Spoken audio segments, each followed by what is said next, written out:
So in this session we are going to learn about the vapor compression refrigeration system. So here we are going to talk about this ideal vapor compression refrigeration system, in which there will be four major components. One is the compressor,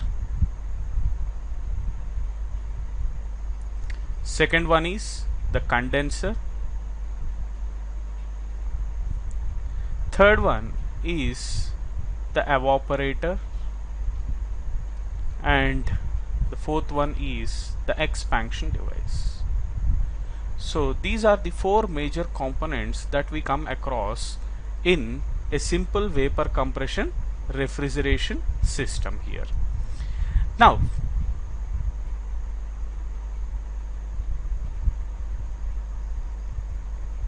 let me draw the diagram of this vapor compression refrigeration system. So here let us consider there is a compressor,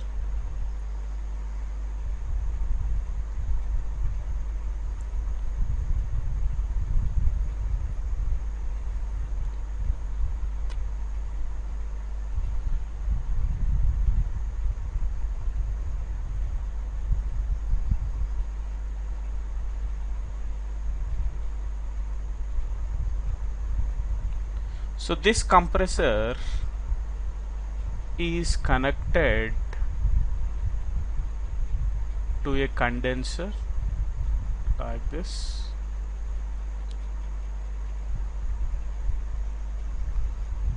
Now from this condenser there will be an expansion device here,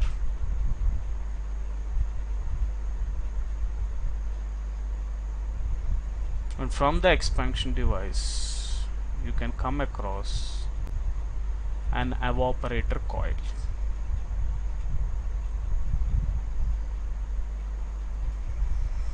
This evaporator is again connected to the compressor here.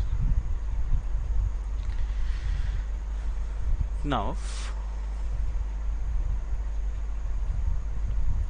so this is the evaporator, here is the expansion device,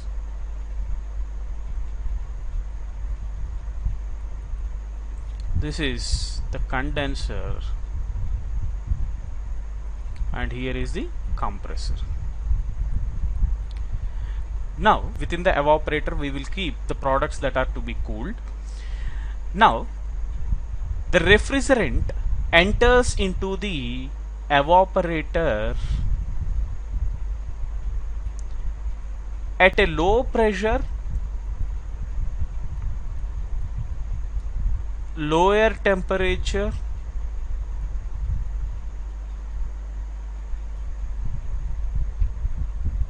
and in the liquid form.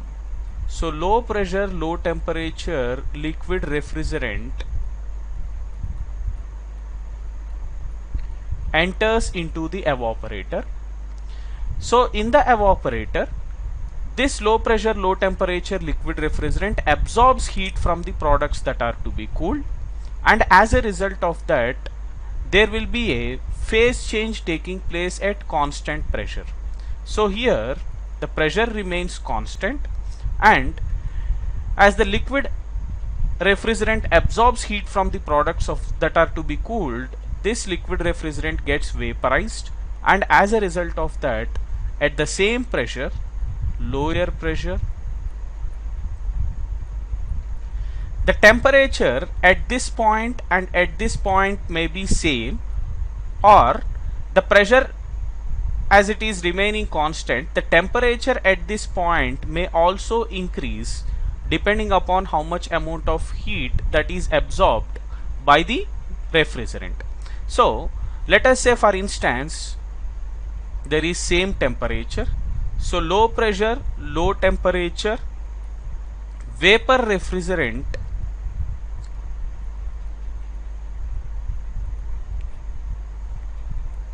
comes out from the evaporator and enters into the compressor.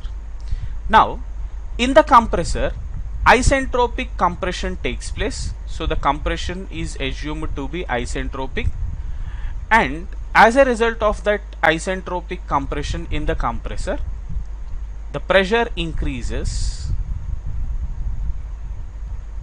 and at the same time temperature also increases. So this high pressure, high temperature vapor refrigerant comes out of the compressor and enters into the condenser. So in the condenser, this high pressure, high temperature vapor refrigerant rejects heat to the atmosphere at constant pressure. So in the condenser also the pressure remains constant and heat will be rejected to the surrounding atmosphere. As a result of that, at the same pressure, phase change takes place from vapor state to the liquid state. So high pressure, high temperature. So the temperature may be same, or it may reduce below this saturation temperature. So high pressure, high temperature liquid refrigerant comes out from the condenser. Now this high pressure, high temperature liquid refrigerant enters into the expansion device. In the expansion device, throttling expansion takes place. That means enthalpy remains constant during expansion, and as a result of this throttling expansion, we are going to get low pressure, low temperature liquid refrigerant from the expansion device. Now the cycle repeats like this. Now let me consider the condition at which the refrigerant is entering the compressor as 0.1 and leaving the compressor as 0.2 and leaving the condenser as 0.3 and entering the evaporator as condition 4. Now see, the temperature at T1 may be greater than or equal to T4, and at the same time T3 may be less than or equal to T2. Now here, if we apply steady flow energy equation,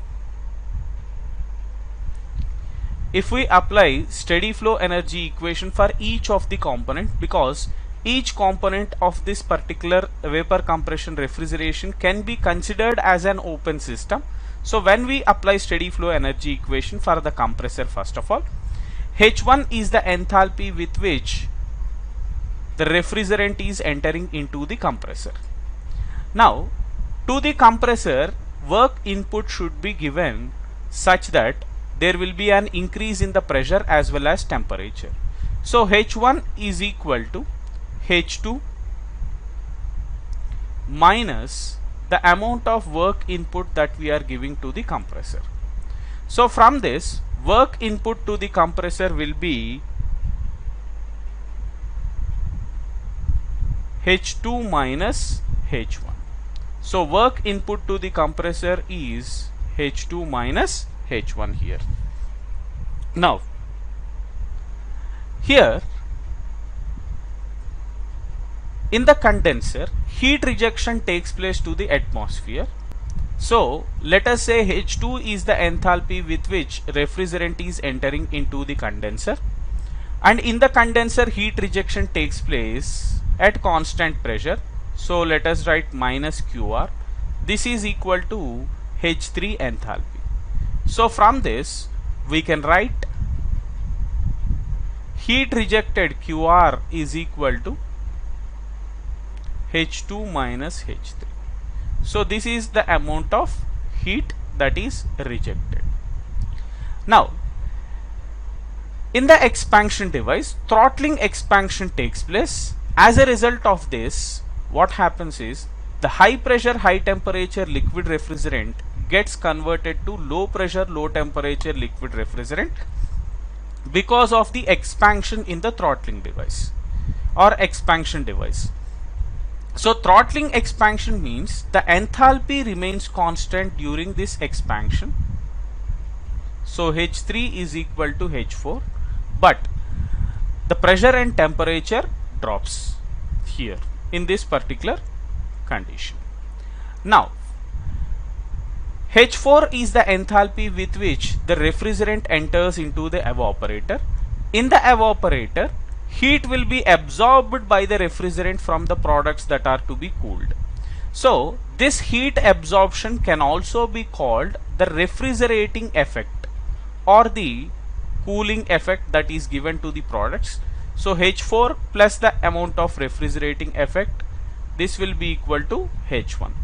So from this, the refrigerating effect RE will be equal to H1 minus H4. So this is the refrigerating effect that we are going to get. Now see here, if you observe carefully, I have considered specific enthalpies. So the work input that we are giving to the compressor, the heat rejected, the refrigerating effect, everything we are getting here in terms of kilojoule per kg, because we have taken small h. So in order to get this work input to the compressor in terms of kilowatts or refrigerating effect in terms of kilowatts, what we need to do is we need to multiply with mass flow rate of the refrigerant that is given. So mass flow rate of the refrigerant into H1 minus H4, this will give us the refrigerating effect in terms of kilowatts. Then work input to the compressor WC will be equal to mass of refrigerant into H2 minus H1, and the amount of heat rejected QR will be equal to mass of refrigerant into H2 minus H3. Now for the refrigerator, we need to calculate COP, the coefficient of performance of the refrigerator. So the coefficient of performance of the refrigerator will be refrigerating effect by the amount of work input that we are giving to the compressor. So from this we will get the COP of the refrigerator. Suppose if I substitute COP of refrigerator is equal to mass flow rate of refrigerant into H1 minus H4 by mass flow rate of the refrigerant into H2 minus H1, then these two will get cancelled. Therefore COP of the refrigerator, this is equal to H1 minus H4 by H2 minus H1. See, this COP of the refrigerator that we have got here, we call it as the ideal COP. Ideal COP. Now, in order to learn about actual COP, we need to come across actual refrigerating effect. So, actual refrigerating effect means, see, let us consider that there is water at 20 degrees centigrade. I want to convert this water at 20 degrees centigrade into ice at minus 4 degrees centigrade at atmospheric pressure. Now let us take temperature versus enthalpy diagram here. Temperature versus specific enthalpy we have considered. So initially at 20 degrees centigrade water is there. Now this water temperature has to be reduced up to 0 degrees centigrade. Then at 0 degrees centigrade there will be a phase change from water to ice. Then if this is further cooled, the temperature goes up to minus 4 degrees centigrade ice. Now here we need to understand what is the actual refrigerating effect that is required here. So the actual refrigerating effect is the amount of heat absorbed during this total process by the refrigerant. Now here you can observe that the water temperature is decreasing from 20 to 0. So here we need to take specific heat of water into 20 minus 0 is the amount of heat absorbed.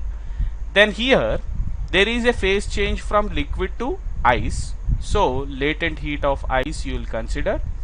Then here again there is temperature drop. So specific heat of ice into 0 minus of minus 4. Now the actual refrigerating effect here is the amount of heat absorbed during this total process. For this you need to consider mass of ice produced into specific heat of ice into 0 minus of minus 4 plus latent heat of ice plus specific heat of water into 20 minus 0. So this is the actual refrigerating effect that we are going to get here. Now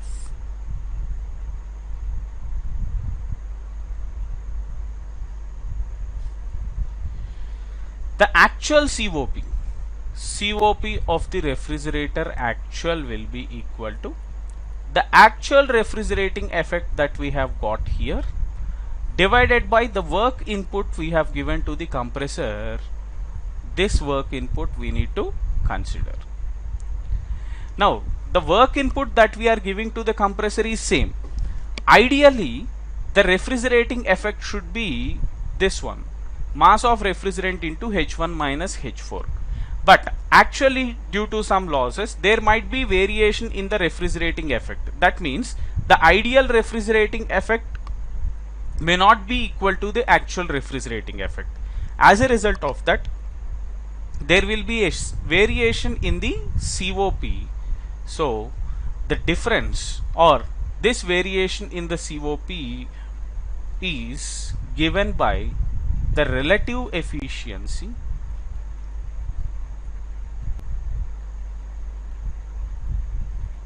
or relative COP. So this relative efficiency or relative COP is given by actual COP by the ideal COP.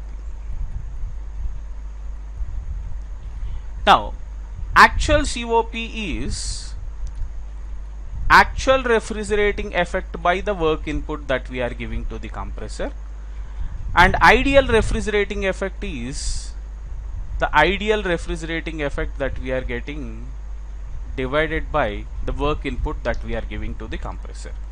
See, as work input that we are giving to the compressor is remaining same, these two will get cancelled and relative COP can be written as actual refrigerating effect by ideal refrigerating effect also. See, the work input that we have to give to this compressor is same in both these cases. Now here I said that low pressure low temperature vapor refrigerant is entering into the compressor and coming out as high pressure high temperature vapor refrigerant. See, there might be different cases of this vapor. We can consider wet vapor entering into the compressor and coming out in wet condition, then wet vapor entering the compressor and coming out in dry saturated condition, and dry saturated vapor entering and coming out in superheated condition. Like this we may come across different conditions. So let us see what are the different conditions that we come across here usually. Now the first case is wet refrigerant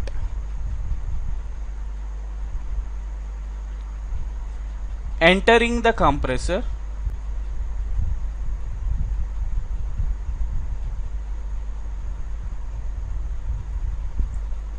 and leaving it in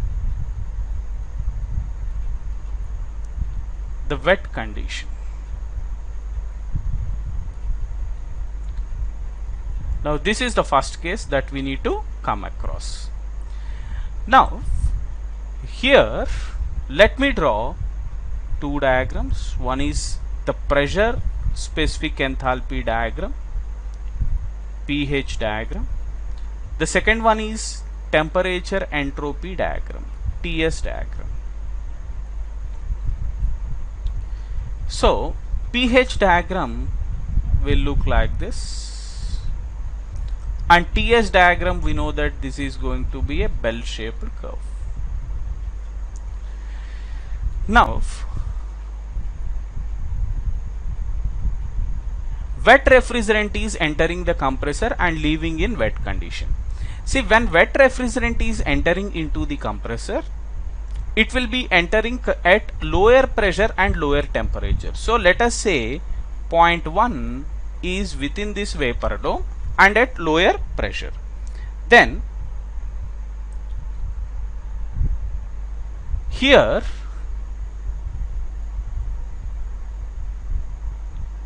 we need to consider condition 1 at this particular point. Then process 1 to 2 is isentropic compression in the compressor. So isentropic compression means 1 to 2 will be like this. Then here isentropic compression, the pressure increases and at the same time enthalpy increases due to compression. So 1 to 2 is represented like this. Then process 2 to 3 is condensation in the condenser. See, condensation happens at constant pressure. So condensation is a phase change phenomena. At constant pressure, there will be phase change from vapor state to the liquid state. So 2 to 3 we will get a horizontal line in the pH diagram. Now here second condition also is wet, because we have assumed that after leaving the compressor also it is in wet condition.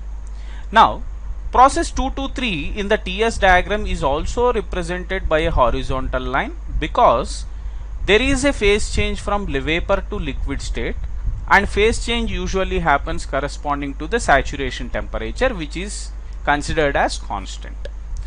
Then process 3 to 4 is throttling expansion, in which enthalpy remains constant.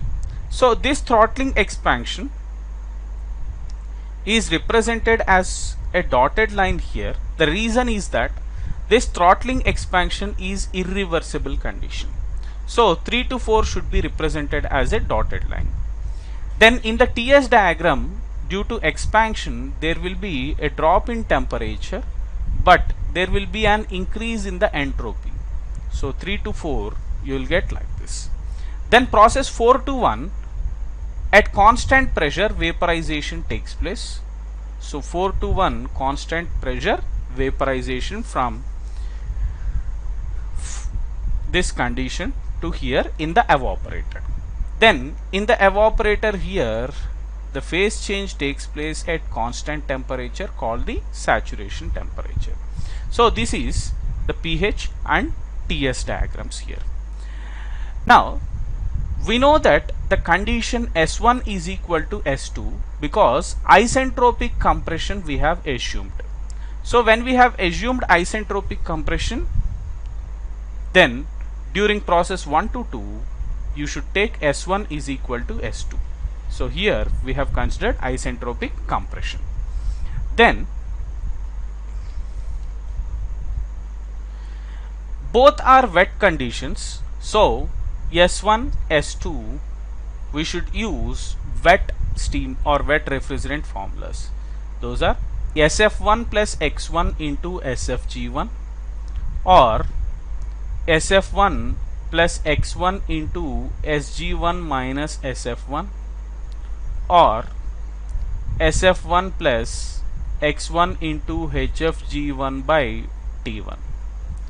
Then the second condition is also wet, so SF2 plus X2 into SFG2, or SF2 plus X into X2 into SG2 minus SF2, or SF2 plus X2 into HFG2 by T2. So this is how we can find the unknown dryness fraction. See, while solving the problems, only one dryness fraction will be given, either x1 or x2. So while entering the compressor or while leaving the compressor, the dryness fraction will be given. So based on that, we need to determine the other dryness fraction, then only we will be able to calculate the enthalpies. So here H1 is equal to HF1 plus X1 into HFG1, or HF1 plus X1 into HG1 minus HF1. Then H2 is equal to HF2 plus X2 into HFG2, or HF2 plus X2 into HG2 minus HF2. So this is H2 enthalpy. Now we require one more enthalpy here, that is H4. H4 is the enthalpy with which the refrigerant enters the evaporator. So this H4 is equal to H3. If you observe the pH diagram, throttling expansion is taking place. So H3 will be equal to H4, and you can observe that this point 3 is on the liquid saturation line. So therefore H4 equal to H3, which is equal to HF3. Now try to understand here. There will be two major pressures. One is the condenser pressure, which is the highest pressure of the cycle. So highest pressure of the cycle is from 2 to 3, and the lowest pressure is the evaporator pressure, which is from 4 to 1 here. Now conditions 4 and 1 we have to take corresponding to the lowest pressure, whereas 2 and 3 we need to consider at the highest pressure here. Now these formulas of refrigerating effect, the work input that we are giving to the compressor, heat rejected and COP, these will not vary with any of the condition, but what varies is H1, H2, S1, S2 values and H4 value with respect to the condition that we have considered. See, when we come across this wet refrigerant entering the compressor and leaving it in wet condition, you can also call this as wet compression. So when it comes to this wet compression, the compressor components get damaged due to corrosion and erosion, because the wet refrigerant is entering into it and leaving it. So compressing this wet refrigerant means this is a mixture of liquid plus vapor. So compressing this liquid plus vapor mixture is a difficult task, and which leads to the corrosion and erosion, and at the same time damage to the compressor components. So this wet refrigerant entering the compressor and leaving it in wet condition will also not yield a very good refrigerating effect. So here the refrigerating effect that we are getting is this one. So this refrigerating effect that we are getting here is less compared to the other cases. So we will be discussing about other cases shortly.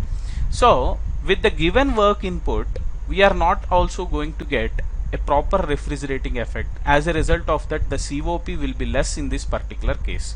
So we should avoid this wet compression in order to get more COP and more refrigerating effect. Now let us see the second condition. Wet refrigerant entering the compressor and leaving it in dry saturated condition. So let us draw the pressure enthalpy and temperature entropy diagrams here. pH and TS diagrams.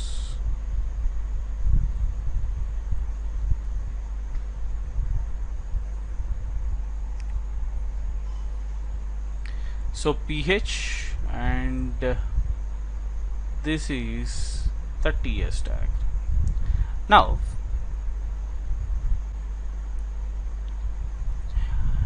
wet refrigerant is entering the compressor, that means condition 1 is here. Then process 1 to 2 is isentropic compression.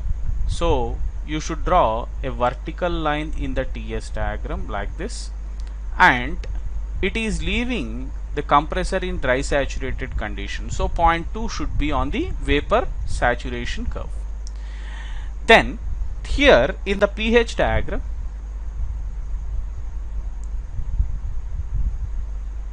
one to 2 process will be like this.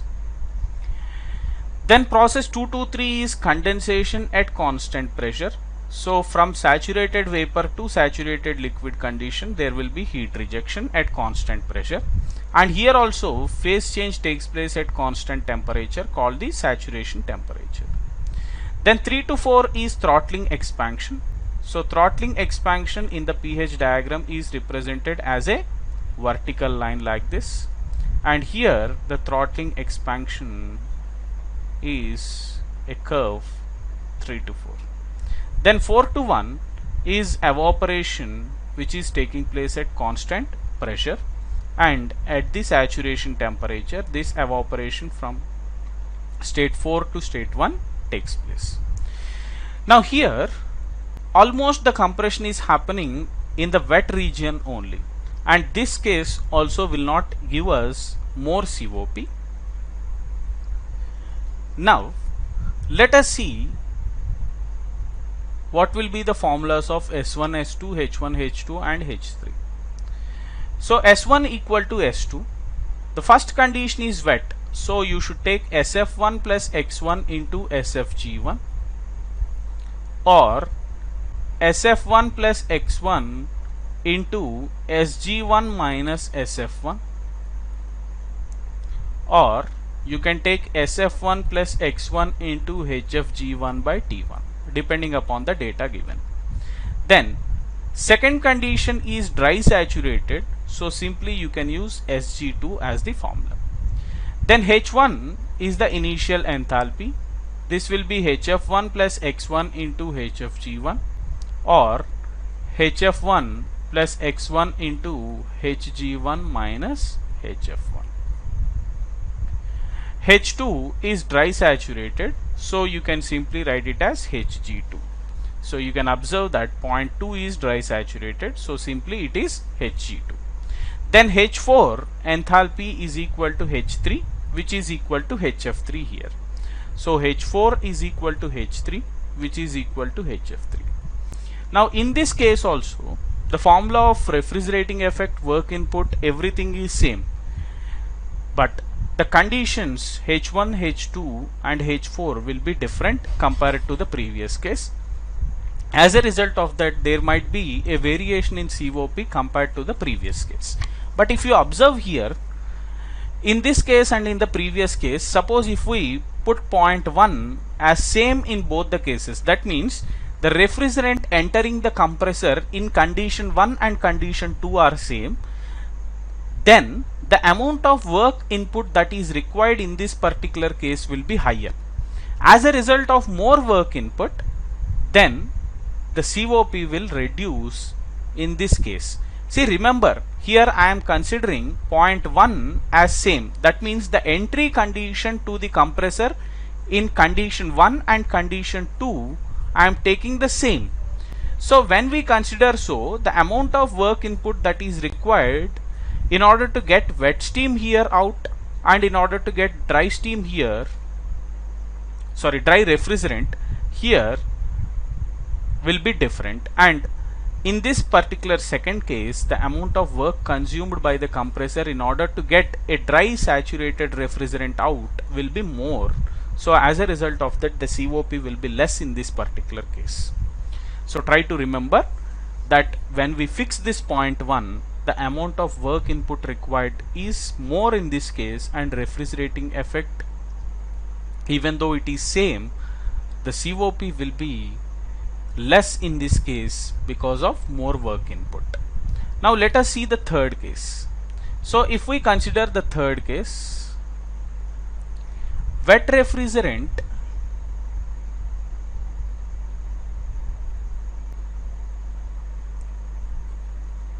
entering the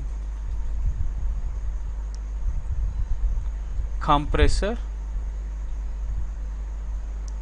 and leaving it in superheated condition.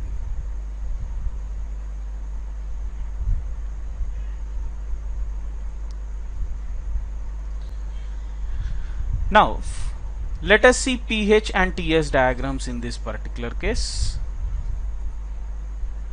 Pressure enthalpy and temperature entropy here.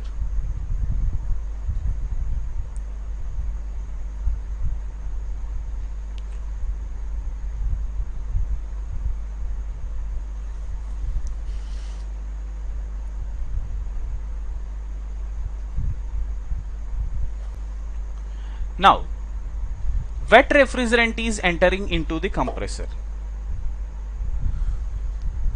So wet refrigerant is entering into the compressor means point 1 is here and point 1 is here. Process 1 to 2 is isentropic compression. So after compression, this is reaching superheated state, superheated condition. So point 2 is here. Then here 1 to 2 is isentropic compression. The pressure increases and at the same time enthalpy increases during compression.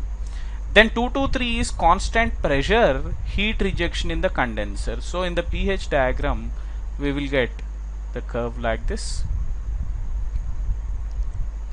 Then 2 to 3 is condensation. So here from the superheated state this has to come down to the saturation condition. Then at saturation condition phase change takes place from 2' to 3. Then 3 to 4 is throttling expansion. So 3 to 4 is throttling expansion. It will be like this. And here 3 to 4 is throttling expansion, which is represented by using a curve in the TS diagram. Then 4 to 1 is constant pressure vaporization in the evaporator. And in the evaporator there will be phase change at constant temperature here. Now in this case, if you observe, the second condition is superheated, so we need to use superheated formulas. That is, if we take S1 is equal to S2 here, the first condition is wet, so wet refrigerant formulas. S1 is equal to SF1 plus X1 into SFG1, or SF1 plus X1 into SG1 minus SF1, or SF1 plus X1 into HFG1 by T1. The second condition is superheated, so S2 will be equal to Sg2 dash plus specific heat of the vapor refrigerant ln superheated temperature by saturation temperature. Then H1 is equal to HF1 plus X1 into HFG1, or HF1 plus X1 into HG1 minus HF1. Then H2 is equal to Hg2 dash plus CPV into T2 minus T2 dash. So second condition is superheated, so we have taken superheated formulas.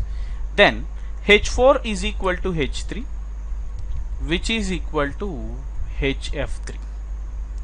This is what we need to consider here. Now here also the amount of work input that is required is higher, and as a result of that the COP will be lower in this particular case also. Now let me tell you what happens to the COP in the first three cases by taking a comparison diagram, so that you will understand better in which case the COP might be better. Now we have taken the pH and TS diagrams like this.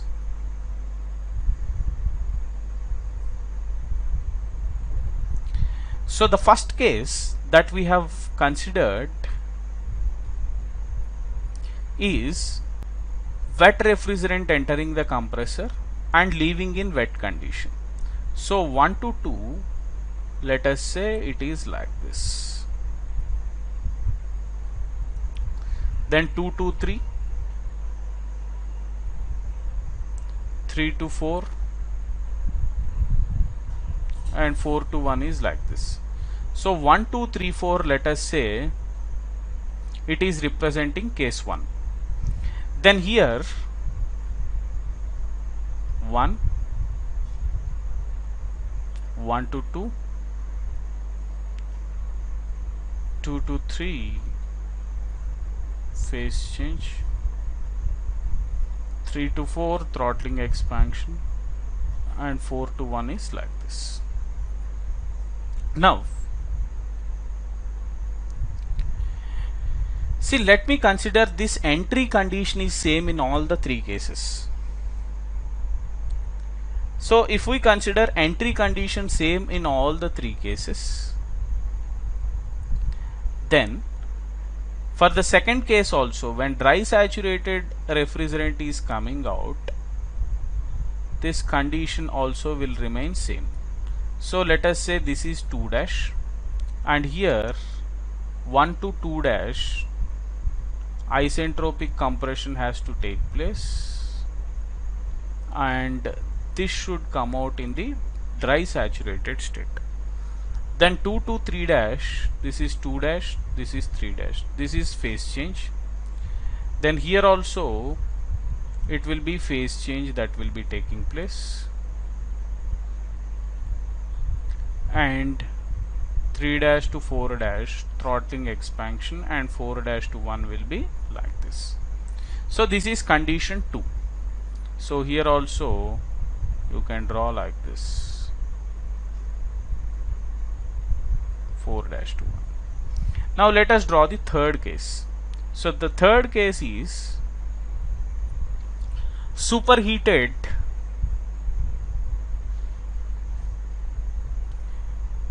refrigerant should come out.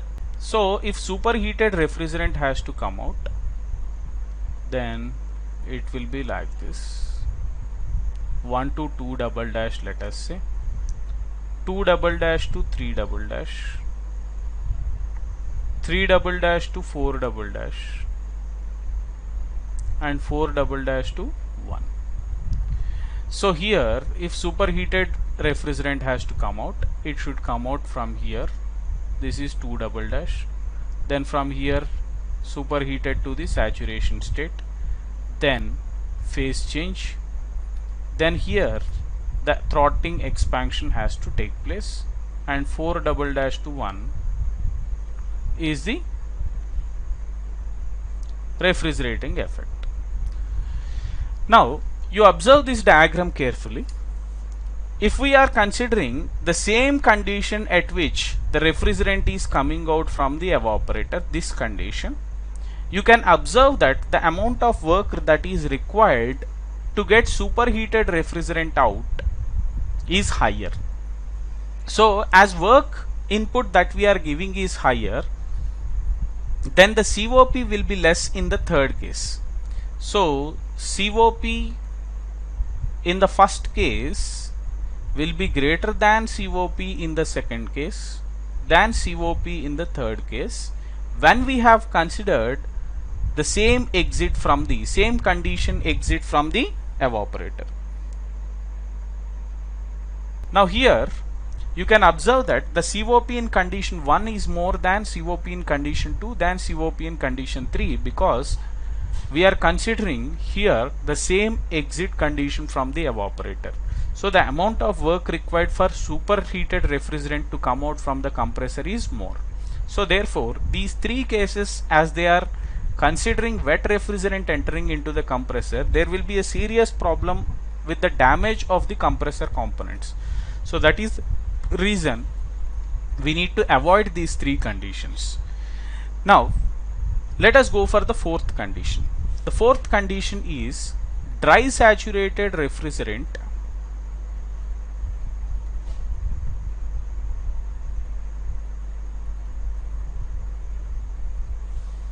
entering the compressor.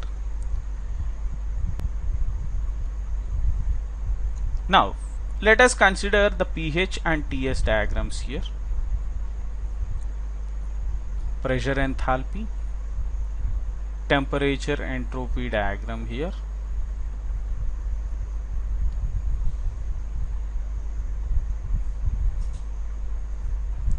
So pH diagram is like this.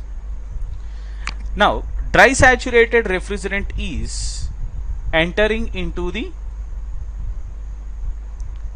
compressor. So point 1 will be here. So here also point 1 is here.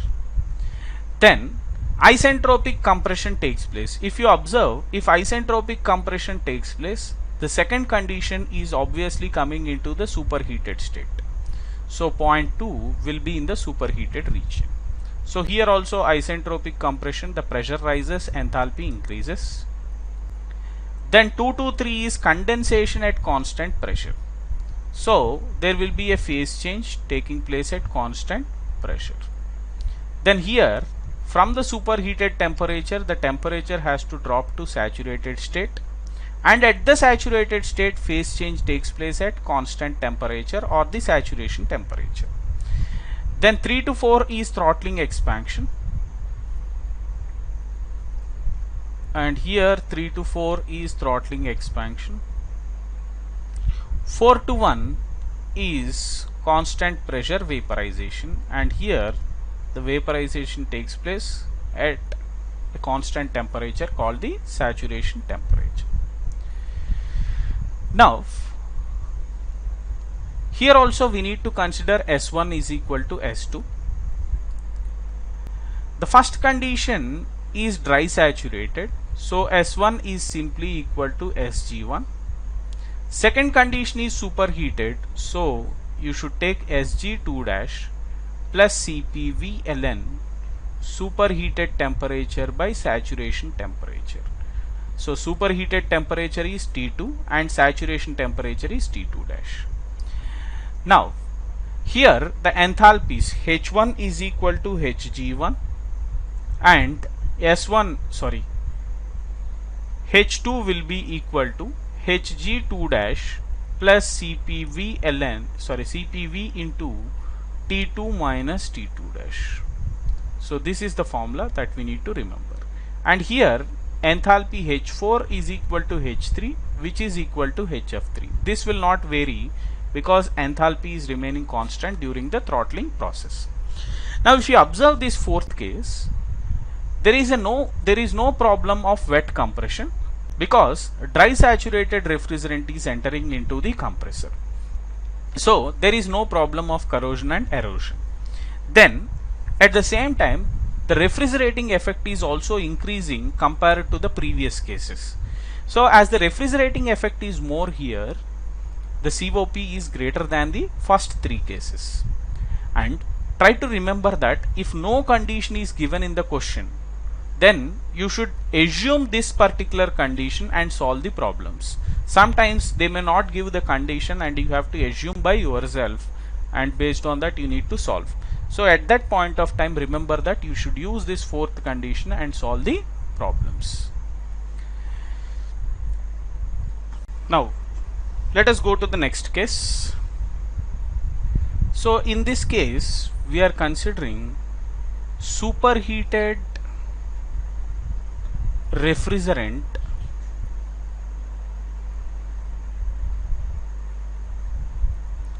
entering the compressor.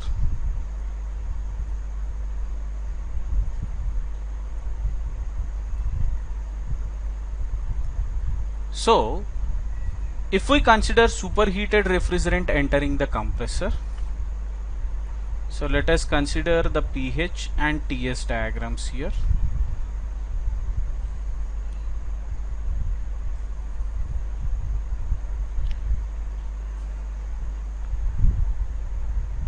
So you will get like this, the saturated liquid and saturated vapor lines in the pH and TS diagrams.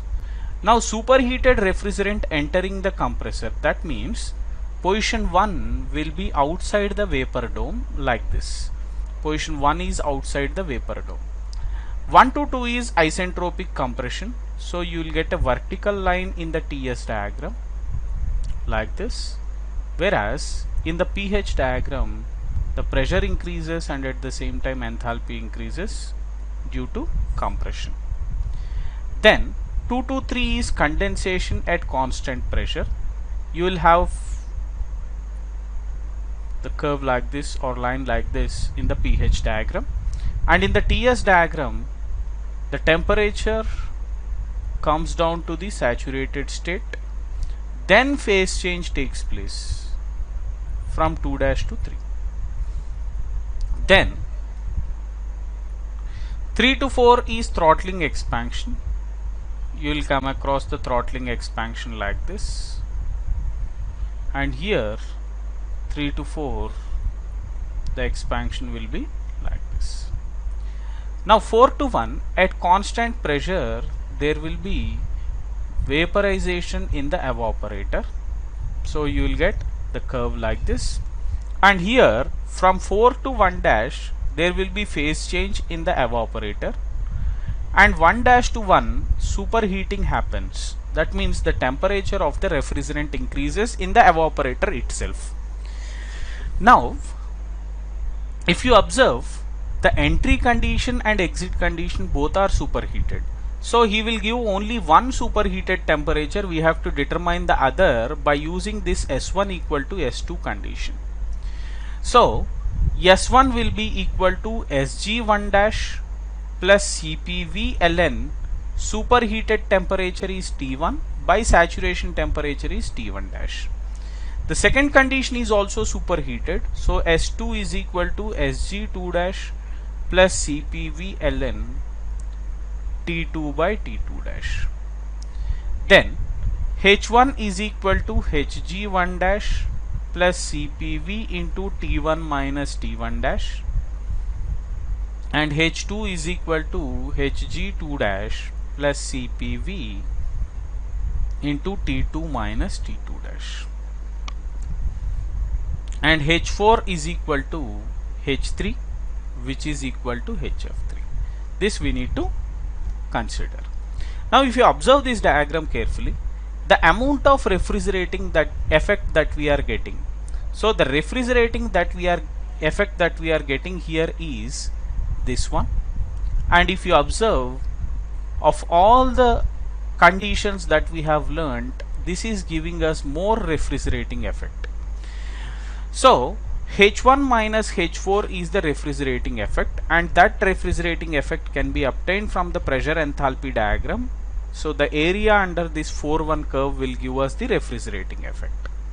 So this refrigerating effect is more compared to all the 5 conditions. As a result of that, this condition will give us more COP. But here the evaporator should function very perfectly, then only we will be able to achieve superheated condition at the end of this evaporator. So this is one important thing that we need to remember here.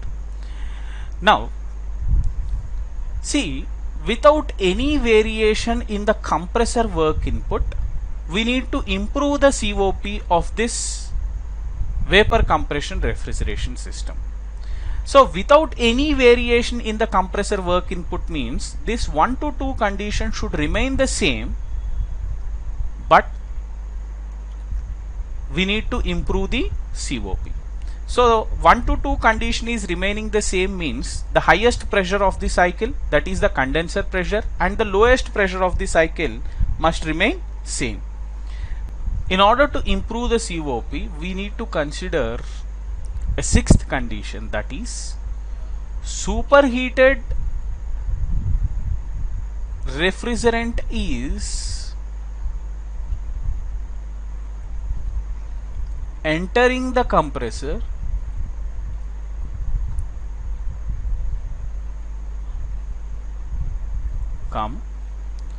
subcooled or undercooled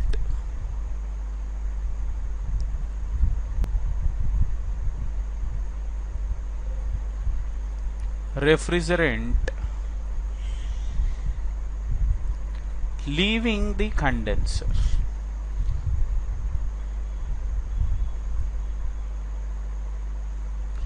Now let us draw the pressure enthalpy and temperature entropy diagrams. So pH and TS diagrams like this.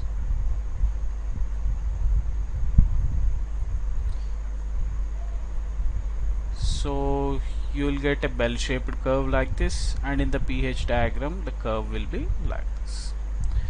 Now superheated refrigerant is entering the compressor means condition 1 will be outside this vapor dome, and here also condition 1 is here. 1 to 2 is isentropic compression. You will get a vertical line in the TS diagram like this, and 1 to 2 in the pH diagram is represented like this. Then 2 to 3 is condensation at constant pressure. Here just try to understand, dear students. So during condensation, this refrigerant should leave the condenser in the subcooled or undercooled condition. That means that should be below the liquid saturation line. So here, from this superheated state to the saturation state, there should be a drop in temperature. Then phase change should take place from 2' to 3'. Then the temperature of the refrigerant should decrease due to subcooling or undercooling of the refrigerator, of the refrigerant in the condenser. So the temperature drops due to subcooling or undercooling. See, subcooling or undercooling is the process in which the temperature of the refrigerant will come below the saturation temperature corresponding to that pressure. So that is the reason we have taken 0.3 here. 3 to 4 is throttling expansion. You should represent it like this. And throttling expansion in the TS diagram looks like this. Then 4 to 1, at constant pressure there will be vaporization in the evaporator. Then at saturation temperature there will be phase change in the evaporator, and after that superheating of the refrigerant takes place in the evaporator from 1' to 1. So this is how the pH and TS diagrams look. Now if you observe the previous case and this case, I have told you that without variation in this pressure, the highest pressure and the lowest pressure of the cycle, that means the amount of work input that we are giving from 1 to 2, we need to improve the efficiency or COP. So in order to improve that, we need to improve the refrigerating effect. So work input to the compressor should remain the same. So refrigerating effect should increase. For that reason, we have shifted this 3 to 4 condition to here, such that there is an improvement in the refrigerating effect without any variation in the work input that we are giving. That means there is an additional increase of this much amount of the refrigerating effect with the same work input. So that is the reason in the 6th condition we are going to get the maximum COP in all the cases, because of this subcooling or undercooling in the condenser. Now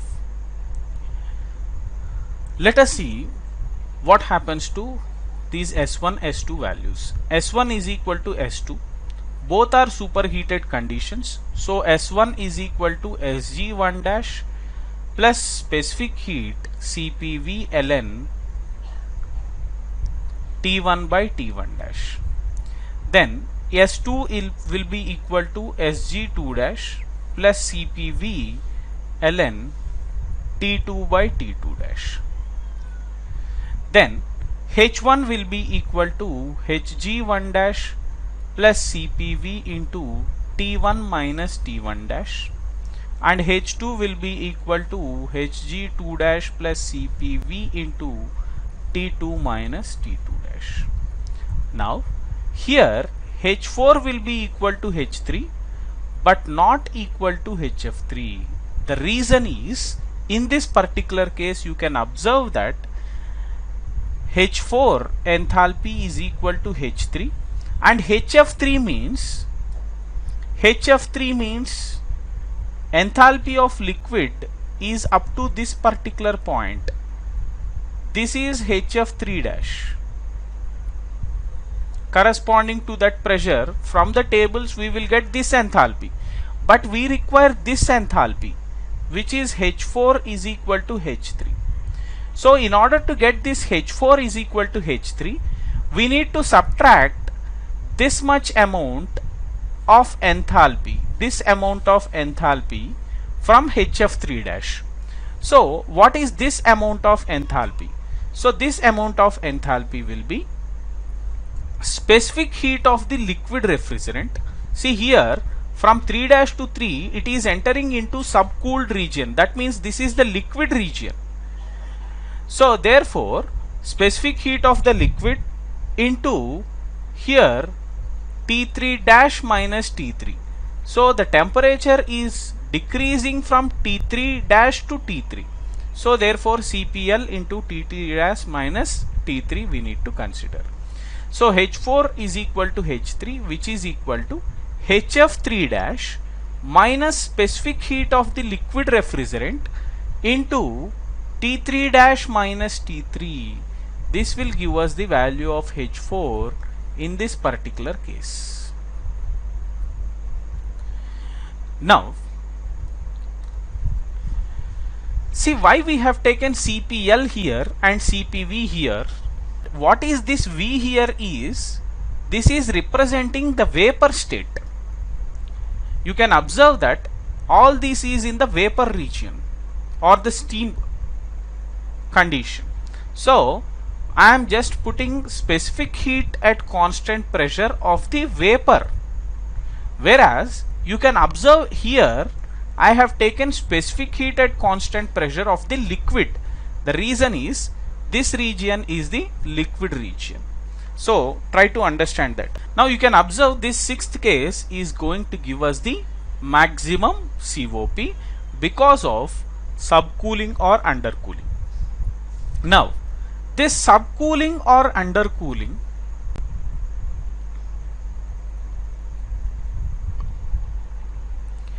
in order to achieve this, the condenser efficiency should be higher.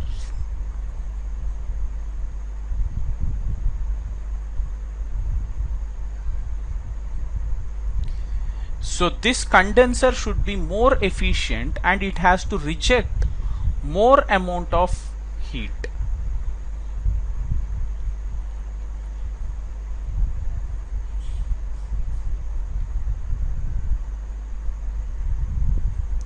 Then only we will be able to achieve this subcooled condition or undercooled condition. So after achieving this subcooled or undercooled condition, then only we will be able to get more COP because the refrigerating effect is increasing. So try to understand this clearly, dear students. So this is the most important thing that you need to remember.